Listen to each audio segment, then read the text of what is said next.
Hi, my name is Michael. I'm a senior learning designer in RMIT Studios.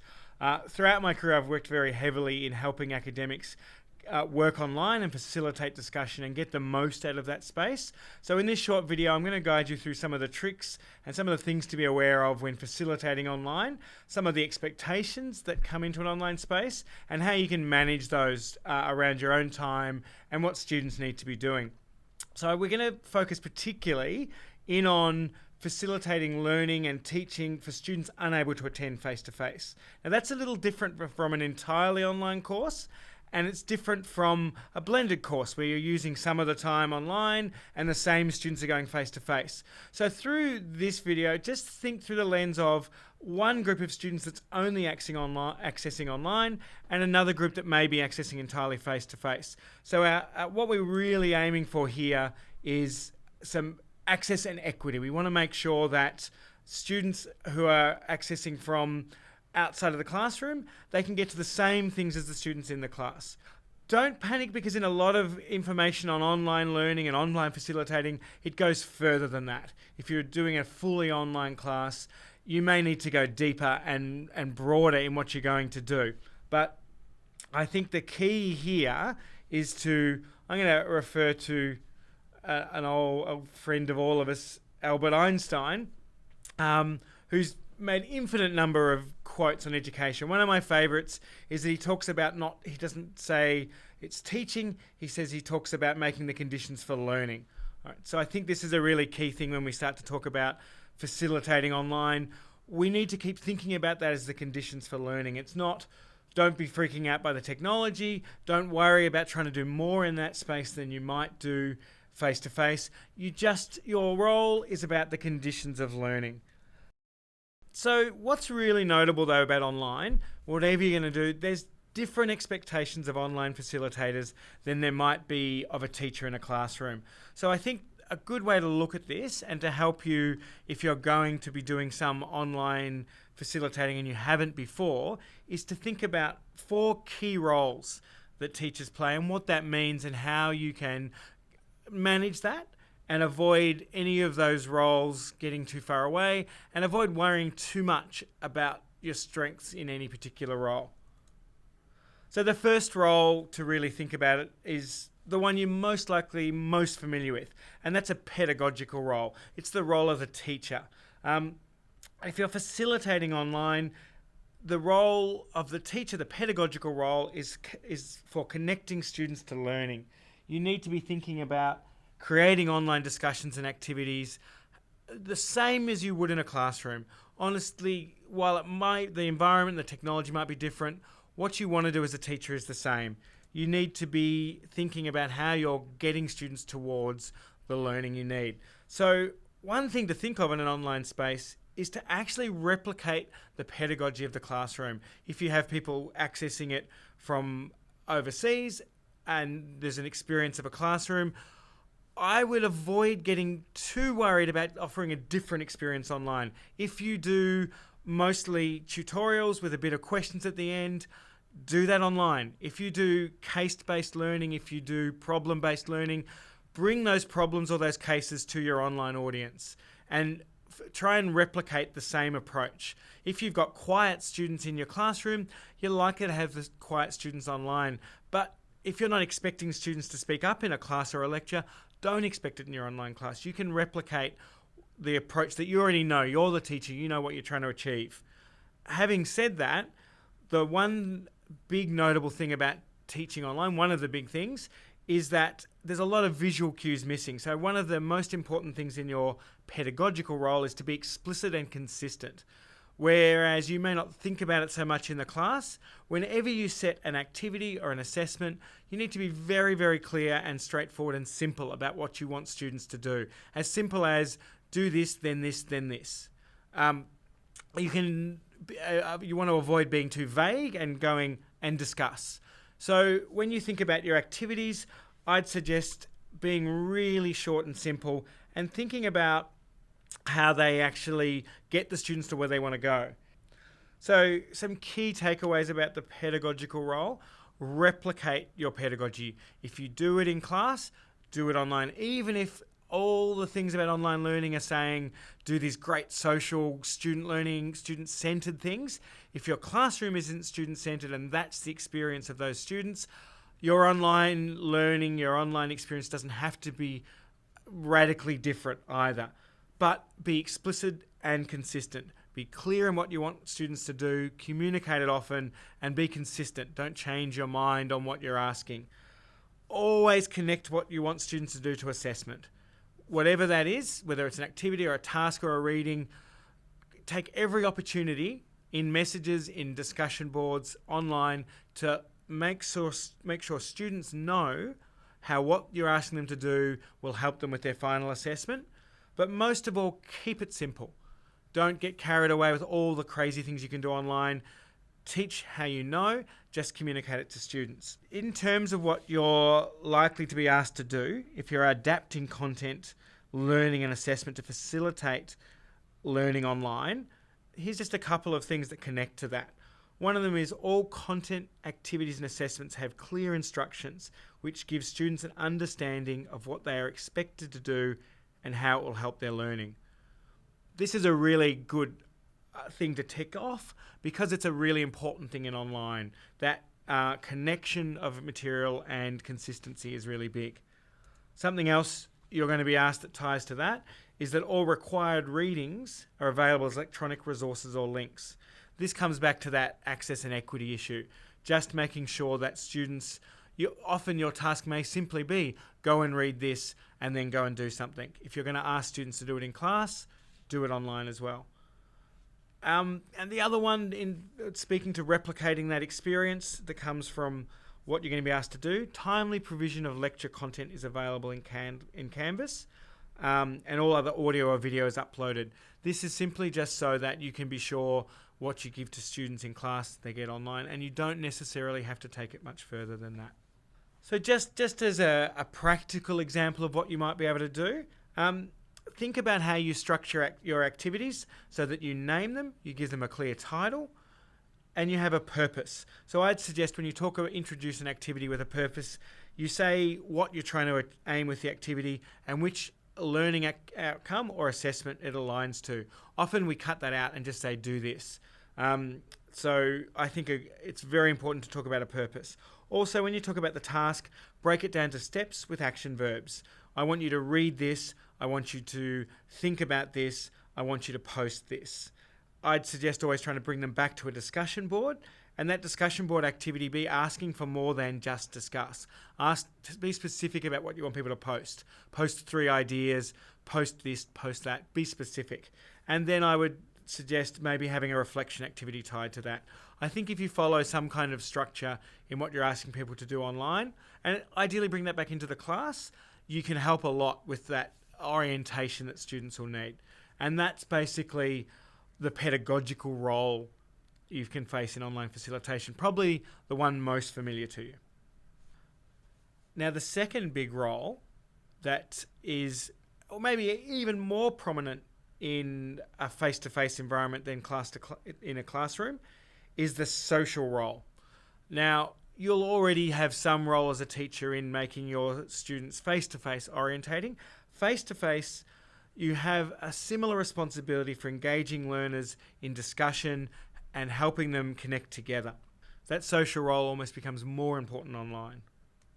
So some of the things to really be aware of for your online cohort is to make sure you welcome them right up the front and orientate them to their experience. Use announcements, use discussions, be really clear in what the group is. Lots of studies have shown that the one thing that students really miss in an online environment is a sense of community. Now, if you have a cohort of people accessing your course remotely, that's a community. So I would take every opportunity to provide a space for them to be heard, foster connecting them together. So you have a role in helping those students connect with each other. I think the discussion boards can provide more than enough there if you provide a space for the students to be heard and to discuss together. So that sense of community is really important. The other piece about online activity is that it requires you to be a participant as well to really engage students. So while you may have limited time to get involved in a lot of what's happening online, if you want students to engage in an online discussion, you need to be a participant in it also. And that means post your thoughts, post your ideas, and ask for a response from the students. Rather than just having a reading and saying discuss, or just openly saying, what did you think about this week? Try and zoom in and model what you want students to do. Be a participant in that. It'll help students feel part of the community if they can talk to you. So welcome and orientate, provide a space to be heard, foster a community amongst your online participants, and be a participant yourself, a key part of the social role of online facilitation. All right, so just in terms of the online learning requirements and that social role, here's a couple of the ones that, by thinking about the social role and the things you need to do, here's a couple of the tasks that you'll hit. So one of them is course communications use current university channels, such as RMIT email agents or Canvas conversations. So this is just thinking about the tools, but remember that if you have an online cohort as well, you need to use the Canvas tools to communicate. So I'd suggest just thinking, if you're going to want to say it to the class, make sure you post it as well. And maybe if you're thinking about what you need to post online, copy that across to the class. You also are going to want to make sure you've got Canvas discussion boards in your course, and students are able to ask questions and discuss concepts with students and teaching staff. Now that can be huge. We'll come to a role in a second about how to manage that. But quite simply, I think you can think about making sure you've got discussion boards for your weeks of content. I'd suggest if you have an activity, make sure you have a discussion board for that activity, and think about having like a social forum and an assessment forum, just so there's clear spaces for students to go to post questions. There's lots of different tips around online forums and discussions. There's resources you'll have access to. I think for the purpose of this video, just staying clear about how you're trying to make sure students are heard and you're fostering the community is where to stay focused. But you can seek out on your own resources and how to kind of make those discussion boards work. Speaking to earlier though, if you don't have a lot of discussion in your class or lectures already, I don't think you need to feel like you need to suddenly have this great active space online, because chances are you won't. Chances are quiet students stay quiet, and if they're not required to have a big active discussion to learn your material and do your assessment, that's actually okay. All right, so the third big role, and will speak very heavily to the other ones, this is particularly different online, and that's a managerial role, and that's managing the expectations of students, the expectations of people around you, and scheduling and planning your course. Now, a big thing about online, one of the major things I think, is that students technically have 24-hour access to you. They have 24-hour access to the discussion boards. They can do it any time. Now, the challenge with that is you're not working 24 hours. So often where online facilitation gets very difficult and can be quite stressful if it's not managed is students expecting a very high level of access to the teacher. I think for this, it's really important to think about access and equity again, and remember that those online students, those students accessing your material online, shouldn't need to and don't need to have more access to you than your students in class. So I think it's probably unlikely that you have your students calling you up at all hours of the evening, demanding a quick response time. So I think at the beginning of your announcements and when you're welcoming those online participants, be really clear. Set clear goals about what you want them to achieve, what activities they need to do, when they should do them, and how often you expect them to be online. And I would suggest trying to keep that equitable with what you're expecting of face-to-face students. And also in doing that, you really need to control expectations of your time, how long you're going to spend, how much they can access you. So I would make it really clear up front when you're available and how quickly you'll respond to things. All right, so controlling expectations, particularly of your availability to students, is absolutely critical online. And I would make sure you're clear with your colleagues and your managers as well, how much time you're expected to spend for your online students, and make sure they know that this isn't necessarily one of those online courses where they can get to you at all times. So I would make sure you're also scheduling what you need to do and setting clear rules about how you want those students to interact. But definitely critically upfront, be clear about the expectations. They're generally going to be higher in an online course, and in particular circumstances you may need to control that, and you may need to be clear that you're not going to be able to respond as quickly as they might like, and that's actually okay. Like, they wouldn't necessarily get that in a class either. So the big one that relates to kind of the online guide that you'll be expected to follow is using Canvas Scheduler to make times you're available around, set appointments for students, manage that. Depending on your experience of teaching and how long and whether you've taught online or not at all, the fourth and final role is likely to be one of the ones you're most concerned about, and that's a technical role. It's an online space. We use technology. There's a technical element to what you're going to need to do to engage that online cohort of students. So you have a pedagogical role, a teaching role. You have a social role. You have a managerial role, particularly in expectations, but you do have a technical role in the space. And that's about helping students navigate the course online. It's really important to know, though, that isn't an IT support role. So coming off the back of managing expectations, you want to manage the expectation of what tech support you're going to give really clearly right up front. So you should have a reference for technical issues and where students can go if they have a technical issue. Send students to that. Guide them through the course. Don't try and fix the technical issues for them. Understand that students may have an anticipation of that, but be really clear up front that you're not the IT person. Having said that, you really need to know your course and what technology you're going to use in it. So if you're going to be screencasting or webinars or using the announcements, just make sure you're a base level of comfortable with them. And the good news is there's lots of resources and support in the technical elements for you, the tools you might choose to use. But take some time, a little bit of time, just to get comfortable with those. I'd also say don't get too ambitious. There's many functions and features of Collaborate and different tools, but in terms, if you keep your eye on the prize of what you're trying to teach and guiding towards assessment, apart from navigating Canvas, there's a lot you can get out of discussion boards and announcements. A lot of that communication is key. So I'd say don't get too ambitious in what you want to do with the technology for that cohort that's joining you online. And finally, I'd say don't sweat the small stuff. I've seen students and teachers melt down over typos, broken links, small things in a course that absolutely do not derail their ability to do the assessment or to progress through the activities. So there's a temptation when students are, if they're freaking out, if they're getting stressed, there's a temptation to join them in getting annoyed about the structure of the course. I think one of the technical roles you have is in helping students relax about that. If they can't get to a link, reassure them that that link probably isn't the most fundamental thing in the course. So in terms of what you might be asked to do in your the online guide and what you might be asked to do in your courses now, one of the simplest, smallest things that ties into that is just checking your links.